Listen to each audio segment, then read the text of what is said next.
Assalamualaikum, salam sejahtera. Ini adalah cerita anda bersama saya dengan Zulfitri Yusof dan pada petang ini saya akan bersama dengan dua individu, dua orang wartawan yang membuat liputan dan juga menunjukkan dua isu yang berbeza cukup dekat dan juga cukup menuntut perhatian kita pada hari ini. Pertamanya kita bercerita mengenai penularan COVID-19 dan yang keduanya kita bercerita mengenai nasib saudara kita di Palestin. Dan yang pertamanya saya ingin kongsikan mengenai PKPD yang bakal dilaksanakan di daerah Kota Star bermula tengah malam ini sehingga 19 Mei sehingga 1 Jun berikutan peningkatan kes yang begitu mendadak di Bandaraya Alustar dan di seluruh daerah Kota Star, di mana kalau mengikut daripada kenyataan oleh Menteri Kanan Pertahanan Datuk Seri Ismail Sabri Yaakob semalam, sehingga 16 Mei terdapat 975 kes aktif di daerah Kota Star dengan 6 mukim direkodkan sebagai zon merah, iaitu mukim Kota Star 78 kes, Mergong 223 kes, mukim Pengkalan Kundo 143, Derga 138 dan mukim Anak Bukit 61 kes dan mukim Kangkung 55 kes. Esok PKPD akan dilaksanakan setelah PKP yang dilaksanakan sejak 30 April lepas. Tapi apa pula nasib peniaga dan mereka yang berada di Alustar khususnya? Saya berlintas langsung bersama dengan wakil Astro Awani di Alustar, iaitu Abdul Hadi Cik Awang. Hadi sempat untuk melakukan tinjauan di Kompleks Pekan Rabu di sebelah siang tadi. Tetapi mungkin kita dapat fahami keadaan di Kota Star ataupun di Alustar secara keseluruhannya. Kerana PKP dilaksanakan sejak sebulan yang lalu di kalau tidak salah beberapa daerah di negeri Kedah termasuk di Kota Star sendiri. Akan tetapi ianya tidak mampu membendung dan juga mengawal penularan COVID-19. 975 kes aktif di Kota Star itu satu angka yang agak tinggi, dan kalau dilihat kepada Arnott juga beberapa hari lalu, Kedah antara negeri yang catatkan angka yang tertinggi. Apa sebenarnya yang berlaku di Alustar, Hadi?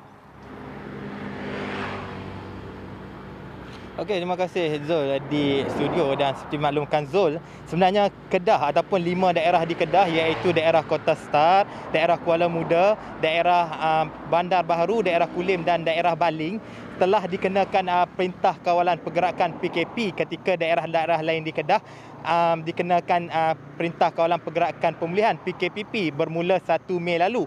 Dan dalam jangka masa sebulan itu di Kota Star ini menunjukkan peningkatan mendadak dari segi bilangan kes baharu harian, terutamanya apabila negeri Kedah juga mencatatkan Arnott yang agak tinggi sejak beberapa hari lalu seperti dimaklumkan Zul tadi.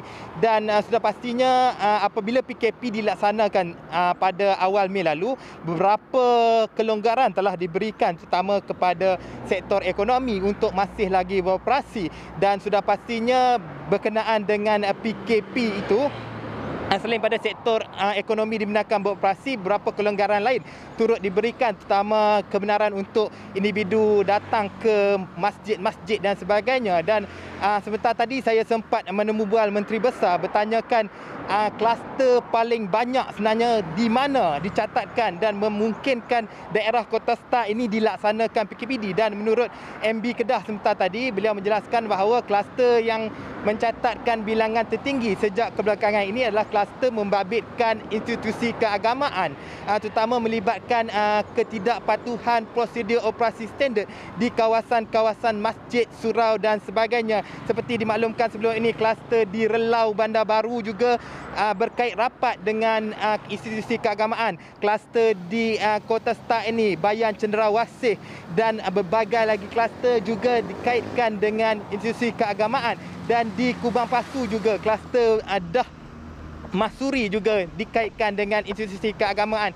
Itu antara yang dijelaskan Menteri Besar, dan beliau berharap agar masyarakat mematuhi yang sakit, yang tua dan yang berumur lebih 60 tahun tidak dibenarkan untuk keluar ke kawasan-kawasan yang berisiko, terutama di daerah Alustar ini. Dan bercakap mengenai PKPD, sebentar tadi saya ada melakukan tinjauan di Kompleks Pekan Rabu. Selepas Zul, sebenarnya Pekan Rabu ditutup sejak Ahad bagi proses sanitasi secara keseluruhan, memandangkan berlaku risiko, terdapat risiko penularan, dan pihak Koperasi Pekan Rabu menjangkakan sanitasi itu mampu mengurangkan risiko berkenaan. Dan tidak sangka pula penangguhan operasi itu bersambung sehingga 2 minggu ke hadapan selepas PKPD diumumkan semalam. Dan menurut mereka, menurut pengerusi Koperasi Pekan Rabu, Ridwan Mustafa menjelaskan bahawa mereka sebelum ini mengalami kerugian sebelum Ramadan hampir 70%. Dan apabila masuk Ramadan meningkat sedikit jualan mereka 40 ke 50%. Namun apabila dilaksanakan PKPD ini ibarat menutup terus pintu mereka dan pintu rezeki mereka untuk mencari tambahan pendapatan. Sebaliknya mereka terpaksa mengubah cara jualan kepada cara-cara lain. Dan jika kita boleh dengarkan antara inisiatif ataupun antara kesan yang didapati ada yang terkesan oleh pihak peniaga di Pekan Rabu itu sendiri. Kalau anggaran peniaga-peniaga sekarang ni lah, sehari-hari dulu mereka boleh ribu-ribu lah, sekarang boleh ratus-ratus. Dan law ni pakai online saja. Pakai online itu pun ikut kalau kata ada rezeki, orang order dalam online, boleh juga lah kita buat secara online. Kalau tak ada pun terpaksa lah terima hakikat ni. Jadi kerugian ni daripada peniaga memang terasa sangat. Lepas ni kita akan ambil satu inisiatif tolong peniaga-peniaga. Kemungkinan kita akan bincang dengan ahli lembaga koperasi. Mungkin kita bagi kurangan sewa sebanyak 50% insya-Allah. Lepas habis PKPD dalam masa dekat ni kita bincang untuk menolong para peniaga. Tempat sewa dia pun memang kena bayar kan? Memang kena bayar, tapi kita tengok keadaan. Kalau dalam 2 minggu ni kemungkinan kita tengok dulu, kalau tak boleh juga kita akan bagi free lah. Kita akan turunkan sewa ataupun kita bagi percuma. Kita tengok keadaan dulu macam mana. Dah jadi macam ni, terpaksa lah buat online apa semua. Tapi harap takat ni PKPD ni takat 2 minggu ni je lah. Kalau boleh seminggu lagi baik lah. Sebab kalau duk sambung ni jejaskan peniaga. Lepas tu sebut pasal online tadi, bila start buat online ambil tempahan apa semua? Online ambil tempahan ikutlah kalau ada order. Tapi kita pun kena rajin jugalah duk bubuh gambar ke, post gambar apa semua bagi orang update lah. Tengok koleksi yang duk ada. Lepas tu nanti mereka order. Selalunya sehari atau 2 hari kami akan kumpul order lah. Lepas tu kami akan post. Itu cerita peniaga dan juga pengerusi Koperasi Pekan Rabu. Ada yang beralih kepada online tetapi tidak dapat menampung kerugian mereka akibat pelaksanaan PKP sebelum ini dan juga besok PKPD. Hadi, tadi apabila di sidang media oleh Menteri Besar, saya kira ramai juga yang bertanya apa bezanya PKP dan juga PKPD yang bakal dilaksanakan esok. Kalau dilihat Kota Star itu, daerah Halus Star dan juga itu mungkin sedikit besar. Adakah akan dikawat duri seluruh daerah ataupun bagaimanakah SOP yang bakal dilaksanakan esok? Sefaham kita, semua aktiviti perniagaan akan ditutup. Adakah itu yang bakal berlaku esok, Hadi? Okey, Zul, sebenarnya daerah Kota Star pelaksanaan PKPD ini merupakan kali kedua selepas kali pertama diadakan sekitar bulan Oktober atau November tahun lalu, di mana ketika itu membabitkan kluster sungai dan juga kluster telaga di daerah Kota Star ini. Dan bagi mengekang penularan itu dilaksanakan PKPD secara pentadbiran di daerah Kota Star, di mana daerah Kota Star ini penduduknya berjumlah 300,000 orang lebih yang tinggal di daerah Kota Star, melibatkan 28 mukim.